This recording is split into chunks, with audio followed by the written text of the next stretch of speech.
تو یہ سوال آپ کو مجھ سے نہیں کرنا چاہیے، یہ سوال آپ کو عوام سے کرنا چاہیے کہ ایک سال گزرنے کے بعد کتنی اہلیت تھی کہ آپ نے عوام کے مسائل کو، عوام کی تکلیفوں کو، عوام کے دکھوں کو، ان کا مداوع اگر آپ نے کر لیا تو آپ آگے بھی کر جائیں گے. ایک بات تو یہ آپ کو میں عرض کر دوں. شیخ صاحب، ایک تو یہ مسلم لیگ نون آپ کی جماعت ہے، دوسرا آپ عوامی آدمی ہیں، یہ بہتر تو عکاسی آپ کر سکتے ہیں، بہتر نمائندگی آپ کر سکتے ہیں. تو آپ بتائیے کتنی کامیاب رہی حکومت؟ میرے خیال میں شاید آپ آپس میں گفتگو کر رہے تھے، میری بات آپ نے سنی نہیں ہے. تو میں نے اس سے اپنی اس بات میں ایک بڑا ایک مفصل سا بیان عرض کر دیا کہ ہر کسی کی، اب میری بھی دیکھیں، میں نے 16 سال خدمت کی عوام کی، لیکن ان کو پسند نہیں آئی، انہوں نے رد کر دیا. اس کا مطلب میرے میں اہلیت نہیں تھی، میں ان کی امنگوں، ان کی منشا کے مطابق کام نہیں کر سکا، اس لیے انہوں نے مجھے نہیں سمجھا کہ میں اس قابل ہوں کہ مجھے یہ کیا جائے. تو اس لیے ہر کسی کی اہلیت کا اندازہ اس کی کارکردگی سے کرایا جاتا ہے، اور ایک سال بہت ہوتا ہے، اور ایک سال میں آپ کو بہت سارے معاملات کو طے کر لینا چاہیے تھا. اب ایک بنیادی بات کی طرف آپ، وہ میں بعد میں کروں گا، آپ ایک مذاکرات کی بات کر لیجئے. مذاکرات، ذرا ایک بات ذہن میں رکھیں، ان مذاکرات میں کون شامل ہے؟ کیا شہباز شریف شامل ہے اس میں؟ کیا عمران شامل ہے اس میں؟ کیا فضل الرحمان صاحب شامل ہے اس میں مذاکرات میں؟ کیا آصف زرداری شامل ہے؟ نہیں ہے. کمیٹی بنا دی گئی، اور جس کام کو نہیں کرنا ہوتا نا اس کو کمیٹی بنا دیتے ہیں. چلیے کمیٹی کھیلتے رہتے ہیں، اور اس کا نتیجہ کیا نکلے گا؟ کچھ بھی نہیں. جب آپ بات کریں گے پھر کہیں گے جی ہم اپنی مرضی قیادت سے پوچھ لیں. وہ اپنی قیادت سے پوچھیں گے، آپ اپنی قیادت سے پوچھیں گے. اور سب سے بڑی بات یہ ہوتی ہے کہ آپ نے اگر کوئی مذاکرات کرنے ہیں تو اس کا ایجنڈا طے ہوتا ہے. پہلے آپ ایجنڈا طے کر لیجئے کہ آپ نے کس ایجنڈے پہ کام کریں گے. اس کی مختصر سی بات میں آپ کو بتا دوں، کیا اس ایجنڈے میں شامل ہے کہ جو پاکستان پہ پریشر ڈالا جا رہا ہے اس کو آپ نے کیسے سامنا کرنا ہے؟ ایک بات. دوسرا، کیا آپ نے اس ملک میں بڑھتی مہنگائی کو کیسے روکنا ہے؟ ایجنڈا کا دوسرا حصہ. تیسرا، کیا آپ نے عوام کی فلاح کے لیے کیسے کام کرنا ہے، مل کے کام کرنا ہے اور مل کے ان کی فلاح کرنی ہے. یہ تیسرا شق آپ کی ایجنڈے کی. چوتھا، کیا آپ یہ سمجھتے ہیں کہ پاکستان میں جو بجلی کے بل، گیس کے بل اور جو آپ کے یوٹیلیٹیز بل ہیں ان پہ آپ نے کیسے قابو پانا ہے؟ یہ ایجنڈے کا چوتھا حصہ. پانچواں حصہ، آپ نے اس ملک کی معیشت کو کیسے درست کرنا ہے. یہ بڑا اہم ایجنڈے کا حصہ ہونا چاہیے. چھٹا حصہ آپ کا یہ ہونا چاہیے کہ آپ نے اس ملک کو کیسے مضبوط کرنا ہے، آپ نے دہشت گردوں سے کیسے نجات حاصل کرنی ہے. یہ آپ کے ایجنڈے کے نکات ہونا چاہیے. اب میں بہت ساری باتیں بھول گیا ہوں گا اور نہیں یاد نہیں ہوگی مجھے، عمر کا تقاضا ہے. وہ تو شیخ صاحب پہلے تو معاملہ یہ تھا کہ حکومت اور اپوزیشن کے بیٹھنے میں بہت مسائل تھے. اب وہ خدا کر کے بیٹھے ہیں. 2 تاریخ کو اپوزیشن نے اپنا چارٹر آف ڈیمانڈ پیش کرنا ہے. تو یہ جو پیش رفت ہو رہی ہے اس کو تو خوشائند قرار دیا جا سکتا ہے. کم از کم بیٹھ تو گئے جو ایک دوسرے کو سامنا نہیں کرتے تھے. آپ نے دیکھیں، میں آپ کو جب بھی آپ کو چیز سن کرتے ہیں پہلے آپ اس کا دیکھتے ہیں کہ ایجنڈا کون سا ہے، کیا اس میں ایجنڈے میں ہے کیا. اگر اس میں تو حکومت پاکستان سپریم کورٹ تو نہیں ہے، اس کے پاس جوڈیشل پاور تو نہیں ہے. مطلب یہ بڑی سمجھنے کی بات ہے. آپ کے خیال میں جو شیخ رشید صاحب کہہ رہے ہیں کہ اس مذاکرات سے کچھ نہیں نکلنا، بس یہ وقت گزاری ہے، تو آپ بھی یہی سمجھتے ہیں کہ یہ وقت گزاری ہے؟ کیونکہ مذاکرات جو ہیں آصف زرداری، عمران خان، نواز شریف اور زرداری صاحب کو بیٹھ کے کرنے چاہیے تو پھر ہی کوئی نتیجہ. اس میں ایک اور ارشاد، میں ایک، اگر میں غلط نہیں کہہ رہا، ارشاد عارف ہی بول رہے ہیں نا؟ جی بالکل. اچھا ارشاد، میں ایک بات آپ سے عرض کرتا ہوں کہ دیکھیں، اگر تو فرض کیجئے آپ یہ کہتے ہیں کہ آپ نے 9 مئی کو طے کرنا ہے. 9 مئی کا جو واقعہ ہوا تھا اس کے افیکٹڈ کون ہے؟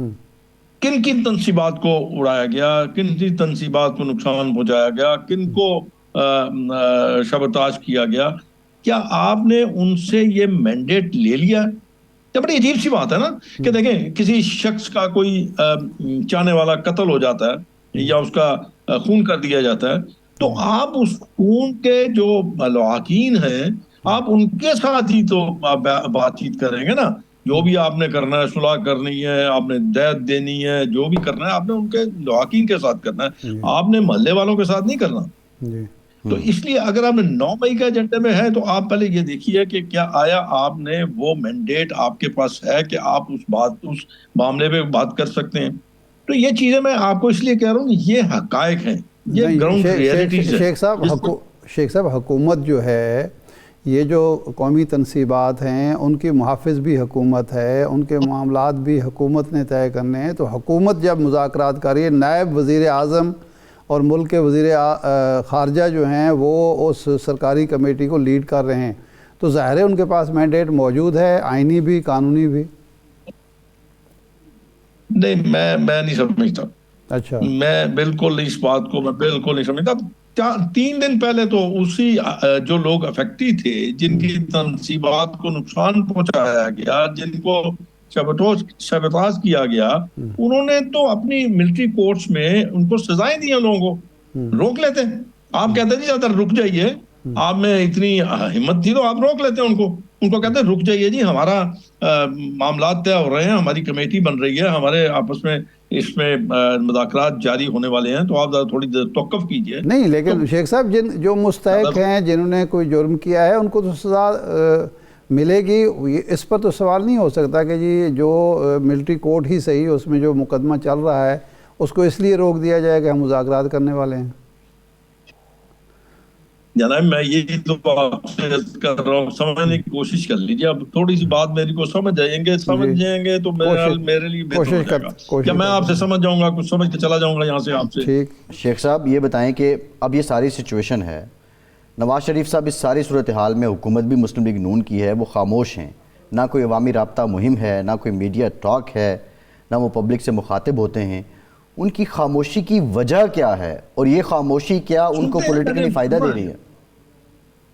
میں نے سنا ہے، پڑھا بھی ہے، سنا بھی ہے کہ جو بڑے عقل مند اور ذہین اور ذہین لوگ ہوتے ہیں وہ خاموش رہتے ہیں، وہ بولتے کم ہیں۔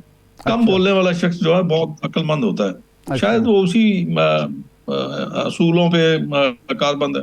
میں تو نہیں سمجھ سکتا، میں اس خاموشی کے راز کو نہیں سمجھ پایا جی۔ پہلے جب وہ بولتے تھے تو وہ عقل مندی کی وہ سطح نہیں تھی جو اب ان کو ماشاءاللہ میسر ہے۔ اچھا یہ فرمائیں کہ ایک یہ نہ بولنا اور یہ نہ ملنے والی بات ہے، خرم دستگیر صاحب وفاقی وزیر دفاع رہے، وزیر تجارت رہے اور کئی اہم پوسٹوں پر رہے، انہوں نے ایک انٹرویو میں کہا کہ جی میں 1 سال سے کوشش کر رہا ہوں، پیغام دے رہا ہوں، میاں صاحب مجھ سے ملتے ہی نہیں ہیں۔ تو آپ نے بھی کوئی ایسی کوشش کی ملنے کی الیکشن کے بعد، الیکشن سے پہلے، اور انہوں نے کوئی وقت دیا آپ کو؟ آپ نے انٹرو میں یہ کہا تھا کہ سینئر رہنما نہ کھا کریں، سینئر سٹیزن کہہ دیا کریں تو مجھے زیادہ اچھا لگے گا۔ میں کوئی ایسا دروازہ سوائے اپنے اللہ کے، میں کوئی ایسا دروازہ نہیں کھٹکھٹاتا جہاں سے مجھے یہ ہو کہ یہاں سے مجھے انکار ہوگا۔ اچھا، میں فقیر آدمی ہوں یار، میں اپنے حال میں مست رہتا ہوں، میرے نام کو بھی جانتے ہیں، میرے کام کو بھی جانتے ہیں، جس دن میری ضرورت ہوگی، کیونکہ ابھی میری ضرورت نہیں ہے نا۔ دستگیر صاحب تو بادشاہ آدمی ہے یار، میں عرض کر رہا ہوں کہ میری جس دن ضرورت ہوگی تو مجھے یاد کرنے کی ضرورت نہیں پڑے گی، مجھے خود بہت یاد کر لیا کرے گا، کیونکہ اب میں کوئی جیتا ہوا آدمی تو نہیں ہوں، میرے ووٹ کی ضرورت نہیں ہے، میرا ووٹ نہیں ہے، میری سپورٹ نہیں ہے، میں کوئی ان کے لیے کوئی ایسا کارنامہ انجام نہیں دے سکتا، میں ان کو ان گڑھوں سے باہر نہیں نکال سکتا، تو یہ ان کی اپنی سوچ ہے۔ میں روہیل صاحب آپ کی سیاست ہے جی، ہاں، جو عباس صاحب جس طرح کہہ رہے ہیں کہ آپ کی ایک سیاست ہے، آپ کا ایک حلقہ ہے، آپ کا ایک اثر رسوخ ہے، آپ کی پارٹی کے لیے خدمات ہیں، تو جب تک آپ M N A M P A نہ ہوں اس وقت تک قیادت کو آپ کی ضرورت نہیں ہوتی۔ یہ روایت ہے یار، یہ سچ ہے، یہ حقیقت ہے اور یہ سچ ہے، اس سچ کو آپ کو ماننا پڑے گا کہ سیاست صرف جیتے ہوئے لوگوں کی ہوتی ہے، کیونکہ ان کے ووٹ کی ضرورت ہوتی ہے نا۔ دیکھیں میرے مقابلے میں جو شخص جیتا تھا اس کے ووٹ کی ضرورت تھی، انہوں نے آپس میں شامل کر لیا، ایاک نعبد و ایاک نستعین۔ تو اس لیے میں یہ کہتا ہوں کہ میں آخری شخص ہوں گا جو اس بارے میں یہ کہوں گا کہ دیکھیں مجھے جانتے ہیں، وہ آج سے نہیں جانتے ہیں، عرصہ دراز سے جانتے ہیں، ایک شہر کے رہنے والے ہیں، میرا بچپن، میری جوانی، میرا بڑھاپا یہاں پہ گزر رہا ہے، جب ضرورت ہوگی یاد کر لیا جائے گا تو ٹھیک ہے، دیکھوں گا۔ لیکن یہ جو پنجاب کی وزیر اعلیٰ ہیں محترمہ مریم نواز صاحبہ، ان کے بارے میں ان کے ایم پی ایز جو خاص طور پر یہ شکایت کرتے ہیں کہ وہ بھی ہمیں ملنا پسند نہیں کرتی، تو ان کی تو ضرورت ہے یا ان کی بھی اب ضرورت نہیں رہی ہے ایم پی ایز کی بھی؟ کہ جہاں پہ میں ایک پہلی بات تو آپ کو عرض کر دوں، جہاں پہ شخصی جماعتیں ہوتی ہیں وہاں پہ واقعی کوئی ضرورت نہیں، اچھا کیونکہ آپ ایک شخصیت کے گرد گھومتے ہیں، آپ کو اس شخص کی ضرورت ہے، اس کو آپ کی ضرورت نہیں ہے۔ ٹھیک، ووٹ لینا تھا لے لیا، گنتی کرنی تھی کر لی، اگلا آپ نے الیکشن لڑنا ہے، آپ ناراض نہیں کر سکتے، آپ کیسے ناراض کر سکتے ہیں؟ صحیح، آپ نے اسی تنخواہ پہ کام کرنا، بلکہ اب تو تنخواہ بھی بڑی بڑھ گئی ہے یار، تنخواہ تو کافی بڑھ گئی ہے۔ زمانے میں غریبوں کی تنخواہ بھی کم تھی۔ نہیں شیخ صاحب، یہ جو آپ نے زندگی سیاست میں گزار دی اس طرز میں، آپ سمجھتے ہیں کہ یہ آپ نے ٹھیک کیا، یہی ڈھنگ تھا، ہم بھی اسی سو چل دیے، یا اس کی بہتری کے لیے بھی آپ کچھ سوچ رہے ہیں کہ وہ ٹھیک نہیں تھا جو سارا ایک موروثی سیاست کے ساتھ جڑا ہوا ہے؟ میں آپ کے اس سارے سوال کا جواب ایک ہی جگہ سم اپ کر دیتا ہوں۔ میں نے اپنے اگلی پیڑھی جو میری اولاد کی آگے اولاد ہے نا، میں نے ان کو ایک دن ماشاء اللہ ان کو زندگیاں دے، دونوں کو بٹھا کہا تھا، بیٹا اگر تو میرا خون ہو تو بس کرو، اب راستہ بدل لینا۔ اب راستہ جو ہے وہ یہاں پہ اس ملک میں یہی ہے کہ آرام سے کام کرو، کاروبار کرو، پیسہ کماؤ، میرے جیسے کئی آ جائیں گے آپ کو ملنے کے لیے۔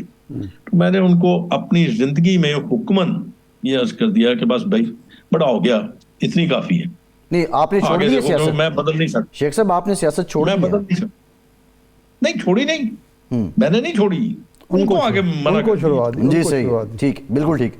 بہت شکریہ شیخ رویل اصغر صاحب آپ کے وقت کا، ایک بعد واپس آتے ہیں۔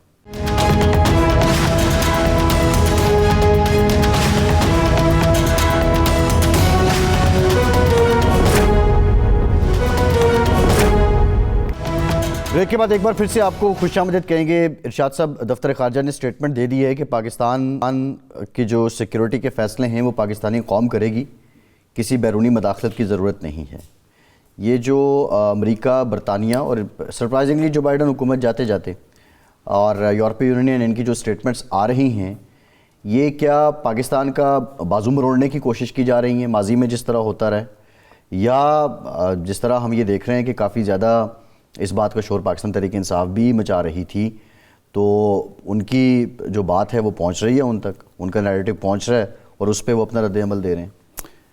اب ایسے دو تین چیزیں ہیں۔ نمبر ون تو یہ ہے کہ ایک ہے پاکستان کے جو سیکیورٹی سے جڑے ہوئے معاملات اور اس میں کسی قسم کی مداخلت یا اس قسم کا دباؤ۔ پاکستان نے ہمیشہ، ہر حکومت نے، حکومت کوئی بھی تھی، خواہ فوجی تھی یا سویلین تھی، اس نے اس دباؤ کو مسترد کیا ہے اور کبھی بھی اپنی قومی مفاد پر سمجھوتا نہیں کیا۔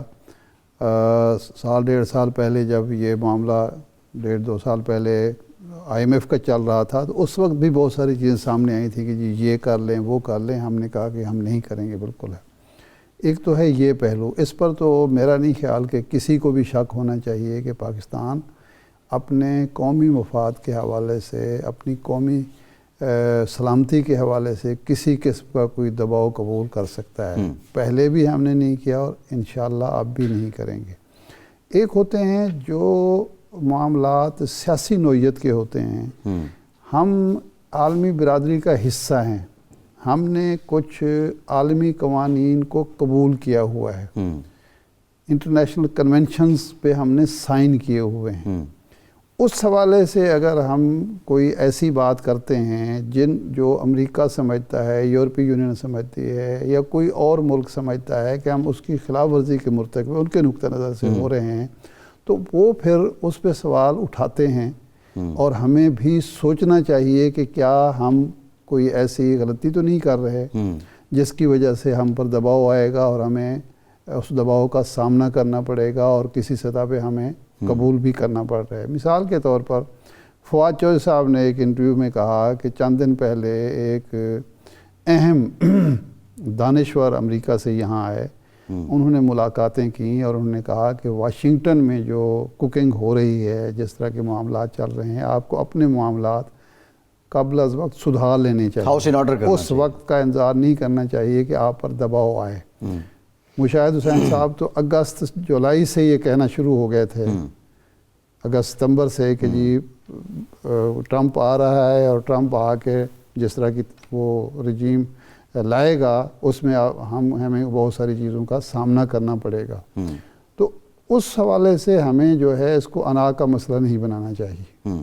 اگر کوئی اعتراض ہوتا ہے جو ہمارے سیکیورٹی سے جڑا ہوا معاملہ نہیں ہے, ہماری سلامتی سے, نیشنل انٹرسٹ سے معاملہ جڑا نہیں ہے, پولیٹیکل معاملہ ہے, اور اس کو ہم پولیٹیکلی سالو کرنے کی اہلیت صلاحیت رکھتے ہیں, تو اس میں میرا نہیں خیال کہ اس کو کوئی بھی حکومت جو ہے کوئی بھی حکومت جو ہے وہ عالمی کنونشنز جو ہیں, قوانین جو ہیں, جو اقوام متحدہ کی یا مختلف ممالک کے اپنے قوانین کی روشنی میں اگر ہم نے ان کو طے کرنا ہے اور ہم پابند ہیں, تو پھر ہمیں سوال یہ ہے کہ فوجی عدالتوں کا معاملہ ہے. بنیادی طور پہ تو ملٹری کورٹس, اور وہ جو جواز دے رہے ہیں کہ یہاں پہ شفافیت کا فقدان ہے, طریقہ کار پہ اعتراضات ہیں.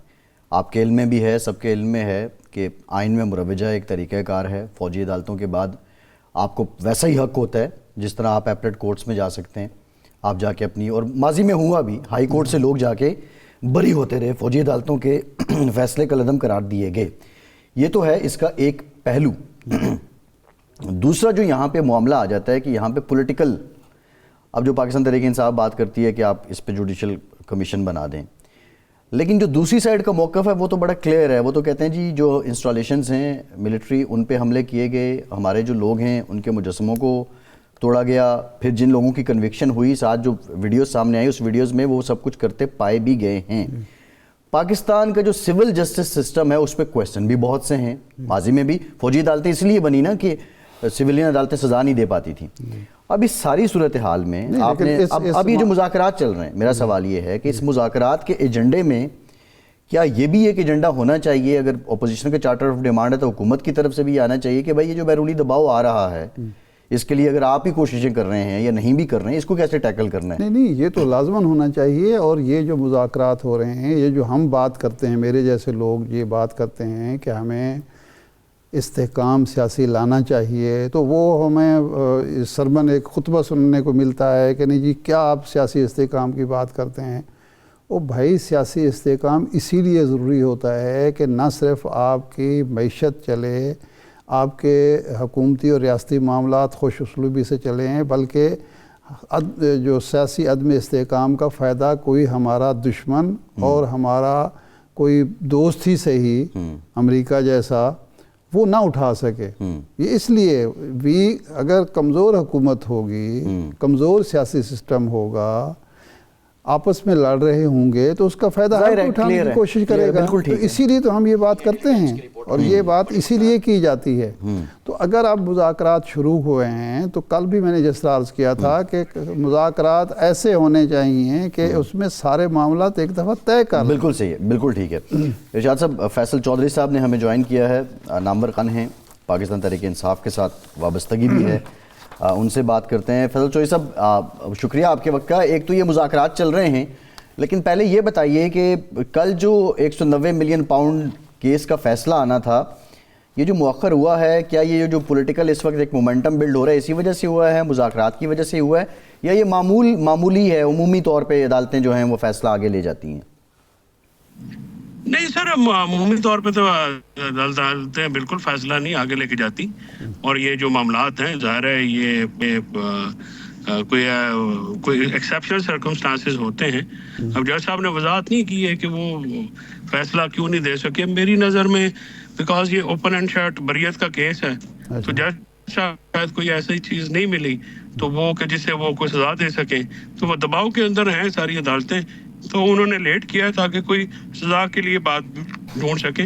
ورنہ تو یہ بالکل کیس جو ہے یہ نہ تو پروسیکیوشن کرمنل پروسیڈ ثابت کر سکی ہے, نہ مانیٹری گین, یعنی اگر عمران خان یا بشر بی بی نے. اچھا, وہ فیصل صاحب جو سبسٹینس ہے اس پہ آپ کو پتہ ہے سب جوڈس ہے, تو وی ہیو سم لمیٹیشنز, اس پہ تو ہم بات ابھی نہیں کر سکتے obviously. آپ وکیل ہیں یا میں وکیل ہوں؟ نہیں, وکیل آپ ہیں, لیکن ہم جہاں بیٹھے ہیں ہم بھی کوئی کوڈ آف کنڈکٹ چل رہے ہیں. ٹھیک ہے, آپ نہیں, ایسا کوئی بات نہیں ہے. نہیں فیصل صاحب, میں اس میں کیونکہ ڈیفینس لائر ہوں, اور مجھے آپ جب خاطر جمع رکھیے, میں آپ کو مشکل میں نہیں ڈالوں گا. آپ تو آلریڈی بڑی مشکل میں ہیں. آپ تو عمران خان صاحب کا نام بھی نہیں لے سکتے, ان کی تصویر بھی نہیں چلا سکتے, ویڈیو بھی نہیں چلا سکتے. ہم عمران خان کے کیس کو ہی ڈسکس کر رہے ہیں, ہم نام لے رہے ہیں, لے سکتے ہیں. لیکن دوسرا ساتھ ہی میرا سوال اسی کو ملا لیجئے کہ یہ جو مؤخر ہوا ہے کیا نئی گراؤنڈز ڈھونڈنے کے لیے ہوا ہے یا ایک تلوار لٹکائے رکھنے کے لیے ہوا ہے آپ کے خیال میں؟ جی فیصل صاحب آواز آ رہی ہے؟ شاہ صاحب 6 جنوری کے لیے مؤخر ہوا ہے. مجھے آپ کی آواز کٹ گئی لیکن جو میں سمجھ سکا ہوں آپ نے غالباً سوال یہ کیا ہے کہ اس کی کیا وجہ ہے کہ یہ مؤخر ہوا ہے. نا میرا سوال یہ ہے, میں دہرا دیتا ہوں کہ یہ مؤخر جو ہوا ہے آپ فرما رہے ہیں کہ شاید نئی گراؤنڈز ڈھونڈنے کے لیے ہوا ہے, لیکن ایک خیال یہ بھی ہے کہ یہ تلوار لٹکائے رکھنے کے لیے کہ جب تک مذاکرات چلتے ہیں اس کو تلوار کو لٹکائے رکھا جائے تاکہ بریت ہونی ہے تو نہ ہو سکے. سر وہ اپنا اگر بریت ہونی ہے یا نہ ہونی سے یہ تو پھر اس بات کو ایڈمٹ کرنا ایڈمیشن ہے نا کہ پاکستان میں عدالتیں آزاد نہیں ہیں. پاکستان میں جو ہیں پھر عدالتیں دباؤ کے, وہی تو ہم کہہ رہے ہیں. ہم یہ چاہ رہے ہیں کہ جب ہم کہتے ہیں نا کہ ہمارے اس ایران کو رہا کریں تو ہمارا مقصد مطلب یہ ہوتا ہے کہ آپ ہمارے ساتھ قانون اور آئین کے مطابق سلوک کریں. یہ جو آپ تفتیشی اداروں کے اوپر اور پروسیکیوشن کے اوپر اور عدالتوں کے اوپر جو دباؤ کی کیفیت ہے یہ ہٹائیں تاکہ ہم آئین اور قانون کے مطابق ٹریٹ ہونا چاہتے ہیں. اور آئین اور قانون کے مطابق اگر ہم ٹریٹ ہوں تو ہمارے کیسز کوئی بھی ایسا کیس نہیں ہے جو کہ ہفتہ سے زیادہ ٹھہر سکے. وہ دباؤ جو نادیدہ دباؤ ہے ہم اس کو ہٹانے کی بار بار جو ہے ریکویسٹ کر رہے ہیں. صحیح. اچھا یہ فرمائیں کہ آپ کی ملاقات خان صاحب سے ہوئی, کمیٹی بنی, کمیٹی کو انسٹرکشنز دی گئیں. اب اس وقت جو صورتحال ہے آپ سمجھتے ہیں کہ 2 چیزیں ہیں نا, ایک سول نافرمانی کے حوالے سے وہ واپس ہو گئی ہے کال یا ابھی برقرار ہے, اور دوسرا یہ ہے کہ مذاکراتی کمیٹی جو ہے یہ جو اگلی ملاقات 2 تک لے گئے ہیں 2 جنوری تک, آپ مطمئن ہیں کہ اس دوران بہت سارے معاملات جو ہیں سی بی ایمز جو ہیں ہو پائیں گے؟ دیکھیے سر, آخری سوال کا میں پہلے جواب دیتا ہوں. آخری حصے کا بالکل ہونے چاہیے. اگر 2 تاریخ کو حکومت یہ سمجھتی ہے کہ لمبی تاریخ دے کے وہ ہمارے مطالبات کو ڈائلیوٹ کریں گے یا ہمارے مطالبات کو جو ہے وہ یہ سمجھیں گے کہ اس کو ہم بھولنے دیں گے تو وہ ممکن نہیں ہے. اور جہاں تک سول نافرمانی کی کال کی تعلق ہے, اگر حکومت کی طرف سے کوئی سبسٹانشل یا ٹھوس جواب آتا ہے تو بالکل ہم اس کو ریکنسیڈر کریں گے. جب تک حکومت کی کچھ غیر سنجیدگی میں تبدیل ہوگی تو بالکل ہماری طرف سے بھی یہ معاملات کو جو ہے وہ بل فار ریکنسیڈر کیا جائے گا. اچھا, اگر حکومت آپ کے مطالبات کچھ مانتی ہے, آپ کو وہ دینے کی پوزیشن میں ہے کہ رہائی دے سکتی ہے سیاسی اسیروں کو, جوڈیشل کمیشن بنا سکتی ہے, اور کچھ معاملات ہیں وہ, آپ جواباً کیا دیں گے حکومت کو؟ آپ کی طرف سے کیا ہوگا جواب کہ آپ اس حکومت کو جائز تسلیم کر لیں گے, اسمبلی کی مدت پوری کرنے دیں گے, کوئی احتجاج دوبارہ نہیں کریں گے؟ دیکھیے سر, یہ باتیں جو ہیں مفروضے کے اوپر تو ہم کوئی جواب نہیں دیں گے. اور مذاکراتی کمیٹی کے جو سپوکس پرسن ہیں وہ آج صاحبزادہ حامد رضا کو ہم نے مقرر کیا ہے, وہی مذاکرات اور مذاکراتی کمیٹی کے حوالے سے جواب دیں گے. کیونکہ میرا مینڈیٹ نہیں ہے, لہٰذا میں اس آپ کے سوال کو بسط احترام کہوں گا کہ یہ صاحبزادہ حامد رضا صاحب کے لیے میں چھوڑ دیتا ہوں کہ وہی اس کا جواب دے. میرا مینڈیٹ نہیں ہے کہ میں مذاکرات یا مذاکراتی عمل کے اوپر کوئی جواب دوں. صحیح ہے. اچھا یہ بتائیے کہ ابھی حالیہ امریکہ, برطانیہ, یورپی یونین ان کی طرف سے جو بیانات سامنے آئے ہیں ملٹری کورٹ سے سزاؤں پر, وہ آپ نے دیکھے ہوں گے. لیکن سوال یہ ہے کہ جو پی ٹی آئی کے دور میں ملٹری کورٹس بنی تھی جس سے 29 لوگوں کو سزائیں ہوئی تھی, 3 کو سزائے موت ہوئی تھی, ان فیصلوں میں اور ان میں اور آج کی جو کورٹس ہیں ان میں کیا فرق ہے؟ اس کی اس وقت کی جسٹیفیکیشن کیا تھی؟ یا آپ سمجھتے ہیں کہ اس وقت بھی آپ کے دور حکومت میں جو بنی ان کو بنانا غلط تھا؟ دیکھیے, میں تو سویلینس کے ملٹری کورٹ کے خلاف ہوں, چاہے وہ پی ٹی آئی کے دور میں ہو یا نہ ہو. لیکن یہ ضرور دیکھنا ہے کہ آپ یہ جو پولیٹیکل ایکٹیوسٹ ہیں جن کو موجودہ طور پر سزا دی گئی ہے, اور آپ نے 27 معاہدے جو ہیں وہ سائن کیے ہیں بین الاقوامی دنیا کے ساتھ, وہ جو 25 کیسز ہیں ان کیسز کی نوعیت شاید وہ تھی جس سے ٹی ٹی پی یا طالبان یا اس قسم کے جو ہماری اینٹیز ہیں یا بی ایل اے کے لوگ جو فوجی تنصیبات اور فوجیوں کی شہادت میں ملوث ہیں وہ اور ڈیفرنٹ ہے. جو پاکستانی شہری ہیں, پاکستانی عام شہری جو کہ ٹیررزم میں ملوث نہیں ہیں, ان کا سویلینز کا ملٹری کورٹ میں ٹرائل نہ تو بین الاقوامی قانون اس کی اجازت ملکی قانون اس کی اجازت دیتا ہے، شہری اور بنیادی حقوق اس کی نفی کرتے ہیں، لہٰذا ہم اس کو یکسر مسترد کرتے ہیں۔ خان صاحب نے بھی آج اس کو مسترد کیا ہے، پی ٹی آئی نے بھی اس کو مسترد کیا، اور میں بحیثیت وکیل اور پاکستان کا شہری میں سمجھتا ہوں کہ سویلینس کا جو کورٹ مارشل ہے وہ انتہائی ایک ایسی معاملہ ہے جس کو مسترد ہونا چاہیے اور جس کی مذمت بھی ہونی چاہیے۔ اچھا، فواد چوہدری صاحب نے ایک بات کہی وہ بڑی ویلڈ نظر آتی ہے کہ بڑے بڑے وکلاء جو بڑے عہدوں پر فائز ہو چکے ہیں، نامور وکلاء ہیں، انہوں نے کارکنوں کا خواہ وہ ملٹری کورٹ میں تھے یا دوسری کورٹس میں ان کے کیس چل رہے ہیں، کوئی پرواہ نہیں کی، کوئی پرسان حال نہیں ہے۔ آپ ہیں، ایک دو اور وکلاء ہیں جو یہ کیس کر رہے ہیں، تو آپ سمجھتے ہیں کہ واقعی ان کو لاوارث چھوڑ دیا گیا ہے آپ کے بڑے عہدیداروں اور نامور وکلاء کی طرف سے؟ سر ہمارے جو تمام لیگل ٹیم ہے اس کو یہ الاؤنس بھی دینا بہت زیادہ ہمارے پر بوجھ ہے، اور بہت زیادہ کیسز ہیں جن کے اوپر جو ہے وہ معاملات اس طرح کے ہیں کہ جن کو نہیں کیا جا سکتا۔ تو وہ اب جو تنقید ہے وہ تو اپنی جگہ، لیکن کچھ چیزیں ایسی ہیں جو حقائق بھی ہیں جن کو دیکھنا ضروری ہے۔ اچھا، 26ویں آئینی ترمیم کو سنی اتحاد کونسل نے آج چیلنج کیا ہے۔ اب یہ معاملہ اوبیسلی آئینی بینچ کی طرف جائے گا، آئینی بینچ پہ پہلے سے آپ کے اعتراضات ہیں، تو پھر اس پریکٹس کا کیا فائدہ ہے، یا یہ جسٹ پریشر ٹیکٹک ہے؟ یہ پریشر ٹیکٹس کیا حکومت کیا سپریم کورٹ پریشر میں کام کرتی ہے یا کسی کے پریشر میں آتی ہے؟ آپ یہ ایکیوز کر رہے ہیں سپریم کورٹ کو کہ سپریم کورٹ کسی بھی سیاسی نہیں، پھر تو ملٹری کورٹس کی اجازت بھی، فیصلہ سنانے کی اجازت بھی انہوں نے دی ہے فیصل صاحب، تو پھر تو ہاں وہ تو بالکل شرمناک بات ہے۔ میں سمجھتا ہوں کہ وہ تو پھر آپ کا جو موقف ہے اس کا مطلب ہے وہ بھی دباؤ کے بغیر ہی آپ کے لیڈر بالکل میرا یہ موقف ہے۔ میں یہ کہتا ہوں کہ جو موقف ہو اس کو میں کہتا ہوں سپریم کورٹ نے ملٹری کورٹس کے ٹرائل کے معاملات میں اور دیگر تمام معاملات میں اپنے فرائض سے پہلے تحقیق برتی ہے، اور انہوں نے اس کو مناسب طریقے سے نہیں ہینڈل کیا، اور بجائے اس کا کہ ایک فیصلہ دیتے انہوں نے اس کو جو ہے وہ اپنے تئیں اس طرح سے ڈیل کیا ہے، مطلب عارضی حکم ناموں کے ذریعے۔ یہ نہیں ہونا چاہیے تھا، یہ بڑا امپورٹنٹ ایشو تھا، اس پہ فیصلہ ہونا چاہیے تھا۔ یہ آئینی بینچ ہو یا سپریم کورٹ ہو، جو آج ملٹری کورٹ کی طرف سے سزائیں ہوئی ہیں اور سویلینس کے ٹرائی کر کے، ہم نے پہلے کہا تھا کہ سویلینس کے ٹرائی کرنے کا تجربہ آپ نہ کریے، پاکستان کا نقصان ہوگا۔ صرف پی ٹی آئی کو کرش کرنے کے لیے، جمہوریت کو کرش کرنے کے لیے، جمہوریت کو کرش کر دیا گیا، میڈیا کو کرش کر دیا گیا، آئین اور قانون کو اور عدلیہ کو کرش کر دیا گیا۔ جی فیصل چوہدری صاحب، بہت شکریہ آپ کا، آپ ہمارے ساتھ تھے۔ ایک بریک لیتے ہیں، بریک کے بعد واپس آئیں گے، ہمارے ساتھ رہیے۔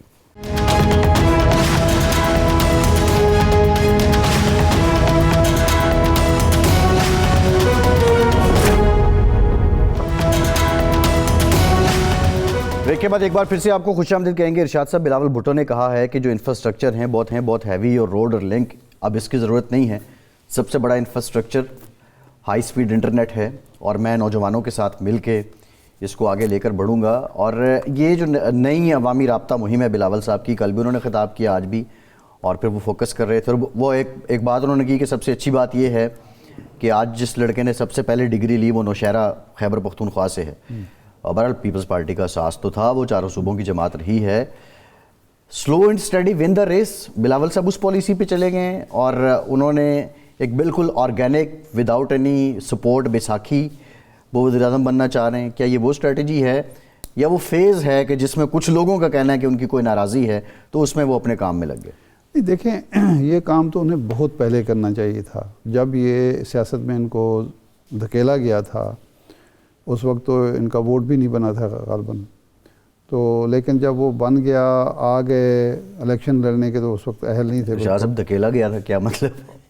ہاں، ایسے لگتا ہے اس لیے کہ اگر وہ خود سیاست میں اپنے زور پر، اپنے ایجنڈے کے تحت، اپنے ویژن کے تحت آتے تو زیادہ کامیاب ہوتے۔ ان پر جو بوجھ لاد دیا گیا والد صاحب کا، اور والد صاحب کی جو معاملات ہیں سیاسی، جو وہ اس کی وجہ سے ان ایک ایسا نوجوان جو فارن کوالیفائڈ ہے، خوب روح ہے، بینظیر بھٹو کا صاحبزادہ ہے، ذوالفقار علی بھٹو کا نواسہ ہے۔ یہ سوال ہے، بینظیر بھٹو بائی ول آئی تھی سیاست میں یا وہ بھی لائی گئی تھی؟ نہیں، وہ تو ظاہر والد کو جب ان کے پھانسی ہو گئی تو اس کے بعد وہ مجبوری تھی ان کا آنا، کو تو انہوں نے ان کی بھی والدہ کی شہادت ہو گئی، ان کی بھی مجبوری بنتی تھی۔ اس وقت تو یہ بہت چھوٹے تھے، اور یہ بعد میں نہیں، مجھے ان کے آنے پر کوئی اعتراض نہیں ہے. میں جو بات کر رہا ہوں کہ وہ اگر بے نظیر بھٹو کی لیگیسی، ذوالفقار علی بھٹو کی لیگیسی کے ساتھ آتے تو زیادہ موزوں تھا، زیادہ مناسب تھا. ان پر ایجنڈا زرداری صاحب کا لاد دیا گیا اور ان کے ارد گرد جو وہ انکل جو ہیں جن سے بے نظیر بھٹو صاحبہ نے جان چھڑائی تھی، ان پر انکل مسلط کر دیے گئے اور وہی پالیسی لے کر وہ چل پڑے. نتیجہ یہ ہوا کہ کافی حد تک وہ ایگزاسٹ ہو گئے. یعنی وہ نوجوانوں کی طرف متوجہ ہوتے ہیں. نوجوانوں کی جو آج بات کر رہے ہیں، یہ بات اگر 10 سال پہلے وہ کرتے، 12 سال پہلے کرتے تو اس میں زیادہ اٹریکشن ہوتی. 10 سال پہلے بابوں کی سیاست تھی، آج نوجوانوں کی سیاست ہے. نہیں، سیاست اس وقت کسی نے، ایک بابے نے نوجوانوں کو اٹیکٹ کیا نا. ہاں ٹھیک ہے، سمجھ آتی ہے. آج سے 12 سال 14 سال پہلے اس نے اس کانسٹیچوئنسی کو مخاطب، نوجوان زیادہ بہتر کر جس کو لیتا. آج یہ کر رہے ہیں. صحیح ہے. باقی انفراسٹرکچر جو ہے وہ ٹھیک ہے، اس میں کوئی شک نہیں کہ اس وقت جو انٹرنیٹ ہے اور یہ سوشل میڈیا پلیٹ فارم ہیں، یہ ایک بہت بڑا ذریعہ ہیں. لیکن انفراسٹرکچر کا یہ مطلب نہیں کہ آج موٹر وے کی ضرورت نہیں ہے. ظاہر بات ہے لوگ جو ہیں انٹرنیٹ پہ سوار ہو کے اسلام آباد نہیں پہنچیں گے یا اپنی ورک پلیس پہ نہیں جائیں گے. اس کے لیے تو سڑک بھی ضرورت ہے، اس کے لیے بس کی بھی ضرورت ہے، اس کے لیے ریل کی بھی ضرورت ہے، اس کے لیے PIA کی بھی ضرورت ہے. وہ سارا کچھ کی بھی ضرورت ہے. لیکن یہ اس وقت امپورٹنٹ انجن ہے آپ کی اکانومی کو بہتر کرنے کا، آپ کی ویل بینگ جو ہے اس کے لیے یہ بہت بڑا انجن ہے کہ آپ نے اگر ترقی کرنی ہے، آپ نے خوشحالی لانی ہے، آپ نے روزگار کے مواقع پیدا کرنے ہیں، لوگوں کی جو کمیونیکیشن سسٹم بہتر کرنا ہے، تو یہ ہے اس میں. لیکن یہ وہ کسے سمجھا رہے ہیں؟ جن بابوں کی بات کر رہے ہیں اور جن بوڑھے سیاستدانوں کی بات کر رہے ہیں، وہ خود بھی تو انہی میں گھرے ہوئے ہیں نا. وہ تو یا تو اپنی ایک الگ لائن لیں. نہیں، میرا یہی سوال تھا کہ سب سے پہلے اپنے والد گرامی کو قائل کریں، اس کے بعد وہ قائل کریں اپنے جو ساتھی ہیں، یوسف رضا گیلانی صاحب ہیں، راجہ پرویز اشرف صاحب ہیں، رضا ربانی صاحب ہیں، فاروق ایچ نائک صاحب ہیں، ایک لمبی لسٹ ہے. ان کو قائل کریں کہ بھئی یہ پرانی سیاست گری خوار ہے، زمیں میر و سلطان سے بیزار ہے. وہ ان کو کوئی یہ شعر علامہ اقبال کا سنا ہے کہ جی یہ بات کرنے کی ہے کہ بھئی اب یہ پرانی سیاست، جوڑ توڑ، سازش اور کسی کے کندھوں پر سوار ہو کے اقتدار میں آنا، یہ لوگ پسند نہیں کرتے. مریم نواز صاحبہ نے یہ کوشش کی تھی کہ انہوں نے آ کے کچھ اپنی پارٹی میں یہ کوشش کی کہ کچھ نوجوان لوگوں کو لایا جائے. ویسے تو کیبنٹ میں انہوں نے موسٹلی نوجوان لوگ ہی رکھے ہیں پنجاب کی، لیکن وہ ایسے نوجوان ہیں اور وہ اتنے متحرک نوجوان ہیں کہ ان کی کیبنٹ کا آج کیبنٹ کے نام ہی کسی کو نہیں معلوم. یہ اتنے متحرک ہیں، وہ اتنے متحرک ہیں ماشاءاللہ. انہوں نے بھائی نوجوان سے مراد عمر نہیں ہوتی. نوجوان سے مراد یہ ہے کہ جو نوجوان جذبے رکھتے ہوں، جن کے ہاں عمر کا بڑا کردار ہے اس میں. ویسے نہیں کردار ہے تو یہ کہاں ہیں سارے نوجوان؟ ٹھیک ہے، وہ بھی بابے ہم نے جب لسٹ دیکھی کیبنٹ کی تو ہم تو خوش ہوئے کہ فورن کوالیفائڈ بہت زیادہ نوجوان لوگ آ رہے ہیں. وہ ایسے گم ہوئے ہیں کہ اب پتہ ہی نہیں چلتا. یہ بڑی امپورٹنٹ بات ہے. لیکن عظمیٰ بخاری کو سب جانتے ہیں. ہاں آخر اپنی بھاگ دوڑ کی کارکردگی کی وجہ سے نا. یس.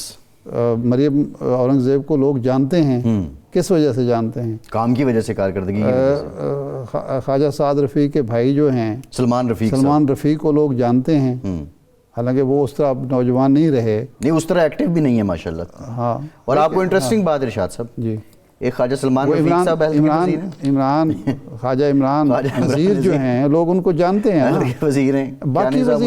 باقی وزیر جو ہیں وہ کہاں ہیں؟ نہیں، میں جو بات کر رہا ہوں، 3 بندے تو خالی ہیلتھ کے وزیر ہیں. اب کوئی ریلیونٹ ایشو ہو جائے بندہ ڈھونڈنے کو نہیں، وہ تو تقسیم کار ہوئی ہے نا کہ میرا سوال یہ نہیں ہے ارشاد صاحب. میرا سوال وہ ہے جو آپ کی بات کو انڈوز کر رہا ہوں. یہ تجربہ، یہ حرکت، یہ حرارت، یہ حدت، یہ شدت نظر نہیں آ رہی. نوجوان لا کے بھی نظر نہیں آ رہی. لیکن سیاست میں تو مریم صاحبہ بابوں سے جان نہیں چھڑا سکی ہیں. دیکھیں آج بھی جو فیصلہ سازی ہے مریم صاحبہ کا اپنے فیصلے ہیں. دیکھیں میں اس چیز کا قائل بالکل نہیں ہوں کہ آپ بالکل جو تجربہ کار لوگ ہیں ان کو بالکل ہی ڈمپ کرتے ہیں. تجربہ اور جذبہ، جوان جذبہ جو ہے اس کے ملاپ سے آپ بہتر نتائج حاصل کر سکتے ہیں کہ ان کے تجربے سے نوجوان کے اندر جو جوش ہے، جو جذبہ ہے، جو حرارت ہے، جو حدت ہے، جو شدت ہے، وہ اس کو اگر آپ بروئے کار لائیں گے تو آپ کو بہت فائدہ ہو سکتا ہے. لیکن اس کے لیے شرط اول یہ ہے کہ وہ نوجوان جو ہے جدید رجحانات سے واقف بھی ہو، اور نوجوان کے اب یہ کہہ کر نوجوانوں کو ریجیکٹ کر دینا ہے کہ جی اس کو تو کسی نے جناب جادو کر دیا ہے، کسی کے ایل انفارمڈ ہیں، یہ میں سمجھتا ہوں کہ عقل مندی نہیں ہے، دانش مندی نہیں ہے. جو علامہ اقبال نے جب یہ کہا کہ جوانوں کو پیروں کا استاد کر، تو اس کا مطلب ہے کہ وہ ایک اتنا بڑا ویژنری سمجھتا ہے کہ نوجوان جو ہے وہ بوڑھے اب نوجوانوں کی قیادت نہیں کر سکتے، نوجوان بوڑھوں کی قیادت، بزرگوں کی قیادت کر سکتے ہیں. اب اس میں وہ بات ٹھیک ہے. تو ہم کیا کر رہے ہیں کہ ہم اس نوجوان کو ریجیکٹ کرنے کی کوشش کر رہے ہیں، مایوس کرنے کی کوشش کر رہے ہیں، اس کو یہ کہہ کر کہ جی تمہیں کچھ پتہ نہیں، ہمیں بہت کچھ پتہ ہے. بھئی آپ کو کیا پتہ ہے اور اس کو کیا پتہ نہیں ہے. نہیں، میں نے تو کہا جدید رجحان یہ اور اس کا ماسٹر ہے وہ، اس کا ماسٹر obviously. تو اب اس نوجوان کو آپ نے وسائل مہیا کرنے ہیں، مواقع مہیا کرنے ہیں، آپ نے اس کی سننی ہے، اور اس کی جو سفارش ہے، اس کی جو تجویز ہے، اس کا جو منصوبہ ہے، اس میں اگر کہیں میری عمر کے لوگوں کی رہنمائی کی ضرورت ہے، رہنمائی کرنی ہے، لیکن اس کو ریجیکٹ نہیں کرنا کہ تمہیں کچھ نہیں پتا. یہ جو ہمارا جو روایتی ایک ہمارے معاشرے کا ایک روایت سمجھ لیجئے یا روایتی المیہ ہے، وہ کیا ہے؟ تمہیں کچھ نہیں پتا.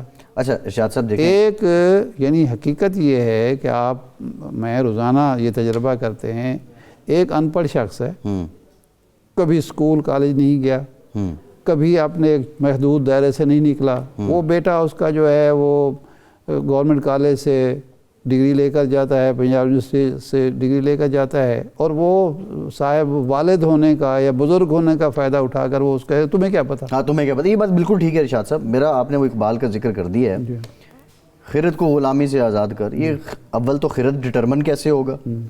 جو آپ بات کر رہے ہیں کہ نوجوانوں کو کچھ نہیں پتا، یہ کہنا بھی غلط ہے. نوجوانوں کو سب پتہ ہے، یہ بھی خرد کا بہت اونچی سب پتہ نہیں، یہ معراج ہو جائے گا. سب پتہ نہیں ہے، لیکن خرد آپ کی جو خرد ہے، آپ کی جو شعور ہے، اگر وہ نقالی پر آمادہ ہے تو اس سے ہمیں نجات حاصل کرنی چاہیے. آپ تخلیق کا ماحول ہے ہمارے، خرد جو ہے وہ آپ کی آزادی کا پیامبر ہونا چاہیے، نہ کہ تخلیق کا ماحول ہے تو یہ پیدا کرنا ہے. نوجوان کو تخلیق کا ماحول دیا گیا، تخلیق کا ماحول نہیں دیا گیا، فکری آزادی نہیں دی گئی، تبھی تو ہم اس جگہ پہنچے ہیں نا. 75 سال میں قومیں آگے گئی ہیں، جن کو ہم سمجھتے تھے کہ جی یہ اس قابل نہیں ہیں، وہ کہاں کھڑے ہوئے ہیں. 71 میں جو حادثہ ہوا، سانحہ ہوا، اس کے بعد انہوں نے کہا کہ تو ہم تو قابل ہیں اس کہ ہم اپنا ملک چلا سکیں. ہم ثابت کر رہے ہیں کہ ہم تو اس قابل نہیں ہیں، ہم تو محتاج ہیں، کبھی IMF کے محتاج ہیں، کبھی چین کے محتاج ہیں، کبھی روس کے محتاج ہیں، کبھی امریکہ کے محتاج ہیں. ہم تو اپنے آپ کو محتاج ثابت کر رہے ہیں. تو یہ اسی وجہ سے ہے نا کہ ہم نے جو لوازمات ہیں آزادی برقرار رکھنے کے، ترقی کے، خوشحالی کے، ارتقاء کے، ان کو بالکل ڈم کر دیا ہے. فکری آزادی ہم نے نہیں دینی، کسی کے تجربے سے ہم نے سبق حاصل نہیں کرنا. کوئی شخص جو آزاد فکر ہے، جو شعور کی بات کرتا ہے، وہ ماننی نہیں ہے. یہ ویسے اوورآل مسلمان سوسائٹی کا المیہ رہا ہے، یہ مسلمان سوسائٹی کا المیہ رہا ہے. ہمارے یہ آج کی بات نہیں ہے، یہ ہیں جراثیم ملوکیت کے.